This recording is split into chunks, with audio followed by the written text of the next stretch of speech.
Ever wished you had superpowers? Like, seriously, who hasn't, right?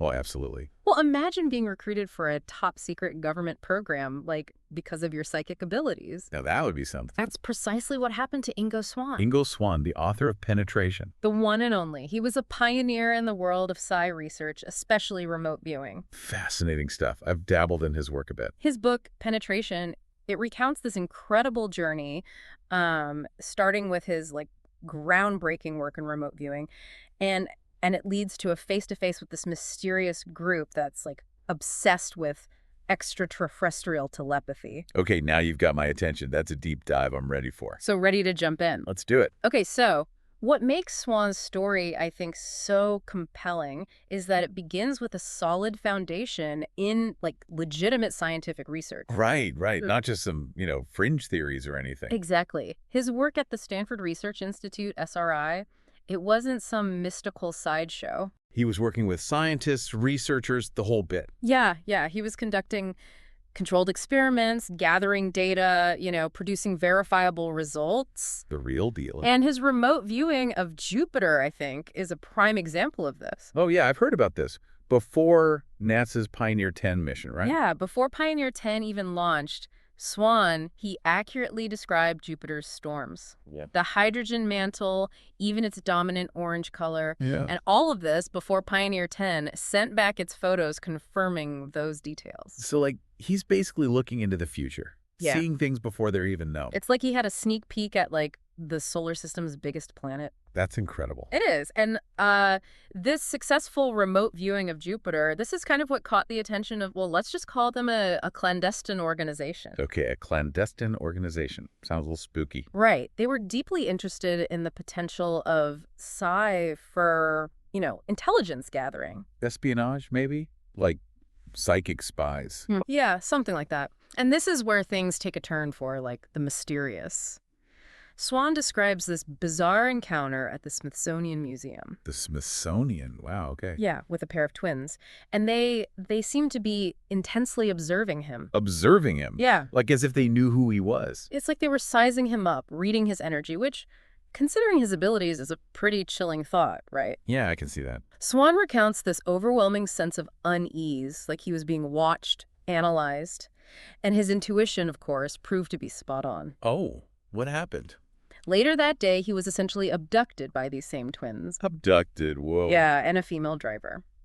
Blindfolded, driven to an undisclosed location, it reads like a scene from a spy thriller. This is getting good. He describes the whole experience in vivid detail.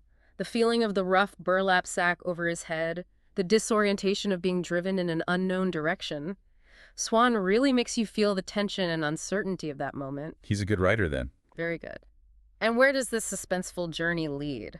A clandestine underground facility hidden from, prying eyes and public knowledge. An underground facility. This is like something out of a movie. Totally. It is here that he meets Axel, the enigmatic leader of this secretive operation. Axel. Okay, I'm picturing like a shadowy figure in a dimly lit room. Exactly. And here's where the real mind-blowing stuff begins. Axel reveals that they're not just interested in Swann's remote viewing talent. Oh, there's more. They're specifically studying extraterrestrial telepathy. Extraterrestrial telepathy. And its potential influence on human consciousness. Now, that's a serious whoa moment. Right. What's particularly intriguing is Axel's theory of a species-wide mind. Species-wide mind? What's that mean? He postulates that there might be a sort of interconnected consciousness similar to a network linking individuals within a species. So like a collective mind. Kind of. It begs the question, could extraterrestrial communication function on a level far exceeding our current understanding? That's a huge question. It is. Imagine the possibilities and the potential dangers of such advanced communication. But hold on, because things are about to get even more incredible. Axel presents Swann with coordinates. Coordinates? Like map coordinates? Not just any coordinates, mind you. Coordinates on the moon. The moon. Okay, now I'm really hooked. And his mission, to remote view what's there. Wow. And remember, at this point in time, the prevailing scientific understanding was that the moon was basically a lifeless, barren rock. Right. Just dust and craters. Exactly. But what Swann sees during his remote viewing session, it shatters that perception entirely. Okay, I can't wait to hear this. What did he see? He describes massive structures, some as tall as the UN building, with smooth, almost glass-like surfaces. Taller than the UN building. Well, On the moon. it's clear that these are not natural formations. And to make things even more mysterious, he sees artificial lights emanating from these structures. Artificial lights, like someone's home. It's as if he's stumbled upon a hidden lunar base. This is incredible. And Axel confirms that Swann's remote viewing has uncovered evidence of extraterrestrial activity on the moon. So they're basically saying, yeah, there's something up there. And this, of course, raises a whole host of questions about what they're doing there and why they've chosen to remain hidden. Yeah, if they're so advanced, why all the secrecy? Why not just, say hello? That's a massive revelation, isn't it? The existence of extraterrestrial life is a game changer in itself. But to think they might have a base right here on our doorstep. It's mind-blowing. And it makes you wonder, if they are here, why the secrecy? Exactly. What are they hiding? Well, Axel provides some insight into this. He suggests that the truth about extraterrestrial activity and the existence of advanced telepathic abilities is being deliberately concealed. Deliberately concealed. By whom? He hints at a powerful force that is controlling the flow of information, shaping the narrative for the masses. So, like a conspiracy. Yeah, A cover-up. That's a disturbing thought, right? That our perception of reality might be carefully curated. It's almost as if we're living in a world where certain truths are deemed too dangerous for the public to handle. I can see how that would be unsettling.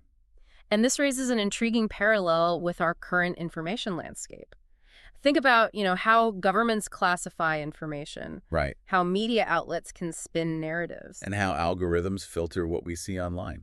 Are we truly in control of the information we receive, or are there unseen forces shaping our understanding of the world? That's a good question. Food for thought, for sure. This notion of information control and manufactured realities is certainly a chilling one, and it makes Swann's experiences all the more relevant. Definitely. But there's another layer to this story, one that delves into the very nature of telepathy itself. Okay, what else is there? Swann starts to question the limitations of human telepathy. Limitations, you mean like how far we can reach with our minds? Yeah, and maybe even the way we think about telepathy altogether. He begins to theorize that what we understand as telepathy, the transmission of thoughts from one mind to another, Right. might be a very rudimentary form of what extraterrestrials are capable of. You're saying there's something more, something beyond just reading thoughts. He even suggests that their method of communication might not involve thoughts as we know them at all. Whoa, okay, that's really pushing the boundary. Now, this is where it gets truly fascinating. If they're not communicating with thoughts, what are they using? What could be more direct, more powerful than that? I'm all ears. Well, that is precisely what we will delve into next. Swann's exploration of what he calls space-side telepathy. Space-side telepathy. Intriguing. As opposed to our, Earthside understanding, this is where his journey takes a truly mind-bending turn. Can't wait. Okay, so last time we were talking about Swann uncovering evidence of a possible lunar base through remote viewing. Right. And that whole idea of a cover-up about extraterrestrial activity, that's pretty wild. Wild is an understatement, I think. But before we, go too far down the rabbit hole of conspiracies, I want to circle back to Swann's description of the lunar structures. Sure. What more can you tell us about what he saw? He describes them as massive. Some as tall as the UN building. Can you believe that? On the moon. Yeah, on the moon. With a smooth, almost glassy finish. So not natural formations. Clearly not.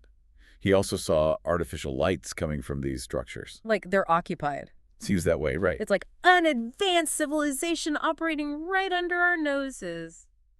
But if his remote viewing was accurate, why haven't we seen any, concrete evidence of these structures through telescopes or satellite imagery? Well, that's where the idea of a meticulously orchestrated cover-up comes in. Like someone's making sure we don't see what we're not supposed to. So a global deception on a massive scale. But let's shift gears a moment. Okay. You know those mysterious twins who abducted Swann? Yeah, those guys were creepy. They reappear later in the book, don't they? They do. Swann runs into them again. This time, get this, in a supermarket in Los Angeles. A supermarket! Talk about a mundane setting for something so strange. Right. He's with a friend, a psychiatrist named Shafika Karagula, who's also, into psi phenomena. And they both spot the twins. And how do they react? Immediate unease. both of them. So it wasn't just Swann being paranoid. Seemingly not. It's like they both picked up on some kind of negative energy. Validating his earlier feelings about them. Absolutely. And get this, while they're in the supermarket, they overhear the twins discussing something pretty chilling. They're talking about bio-androids. Bio-androids? What, like robots that look like humans? Basically, yeah. Artificial beings designed to blend in. That's straight out of science fiction. I know, right? Yeah. But the way the twins were talking about them, it was so casual, like it was an everyday thing. So that begs the question, how advanced is this technology, and what role do these bio-androids play in all of this? Those are the million-dollar questions, aren't they? It really makes you wonder about the line between reality and artificiality. Like, who can you trust? Who's really human? A very unsettling thought. This encounter with the twins, though, it wasn't Swann's last brush with the strange and unexplained. Nope. He had another peculiar experience, this time at Grand Central Station in New York.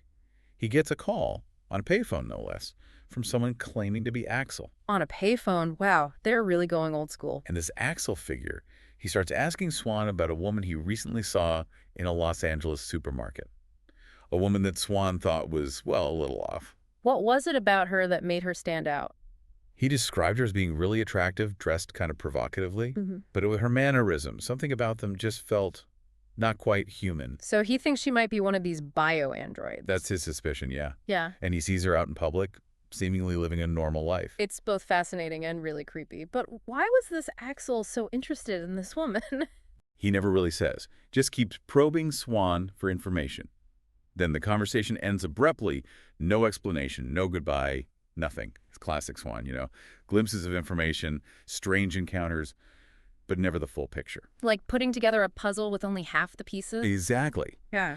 But even with those missing pieces, Swann's experiences, they raise some really profound questions, don't they? About the nature of reality, what we perceive, maybe even about like hidden forces shaping our world. All that and more. It's a lot to consider. It is. But let's get back to this concept of penetration, the term Swann uses to describe, advanced extraterrestrial telepathy. Right. Can you unpack that a bit? What does he actually mean by penetration? Well, Swann's suggesting that what we think of as telepathy, sending thoughts from one mind to another, that's just the tip of the iceberg. Like a really rudimentary form compared to what extraterrestrials might be capable of. So there's something more powerful than just reading thoughts. Way more powerful. He uses this analogy of a ripple in a pond. He's saying that extraterrestrial telepathy, it might be more like a dimensional shift, a merging of consciousnesses. So not just sending and receiving messages. No, it's about experiencing another being's reality directly.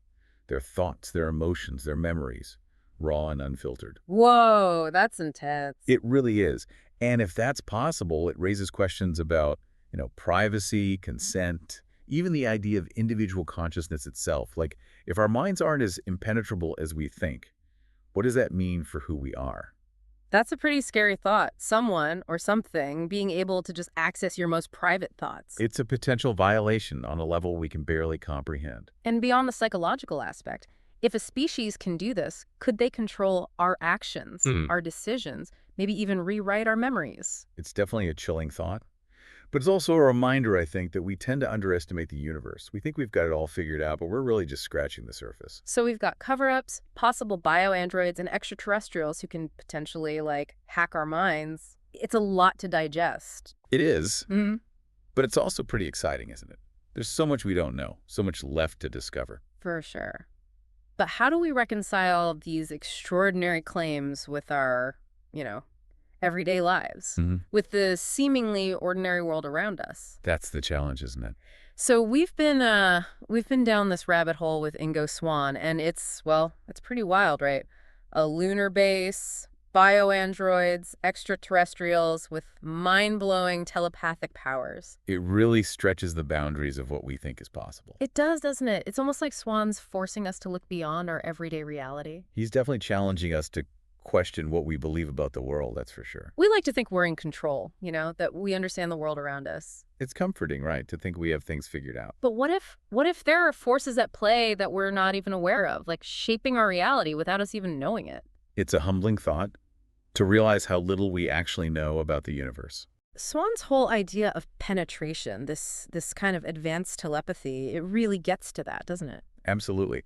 It suggests that there might be levels of reality that are beyond our current understanding. He describes it as a merging of consciousnesses, like directly experiencing another being's reality.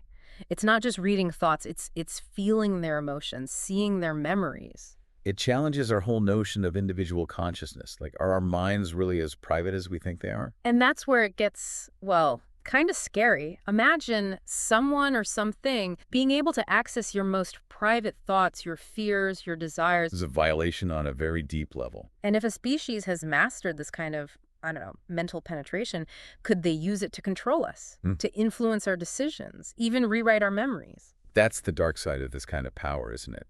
The potential for manipulation is huge. So what do we do with all of this? I mean, we've got potential government cover-ups, bio-androids walking among us, and extraterrestrials with mind-reading abilities. It's almost too much to take in. It's definitely a lot to process. But I think, the key takeaway from all of this is the importance of skepticism. Skepticism. Yeah, questioning what we're told, what we see. Not just about government conspiracies or UFO sightings, but being skeptical of our own biases, our own limited understanding of the world. So being open to the possibility that there might be more to reality than we currently understand. Exactly. Being willing to ask the tough questions, to explore alternative ideas, even if they make us uncomfortable. Because who knows what's really out there, right? What mysteries are waiting to be uncovered? That sense of wonder, that curiosity, that's what drives us to explore, to learn, to push the boundaries of what we think is possible. Well, this has been quite a journey, from remote viewing experiments to secret government programs, from a possible lunar base to the mind-bending world of extraterrestrial telepathy.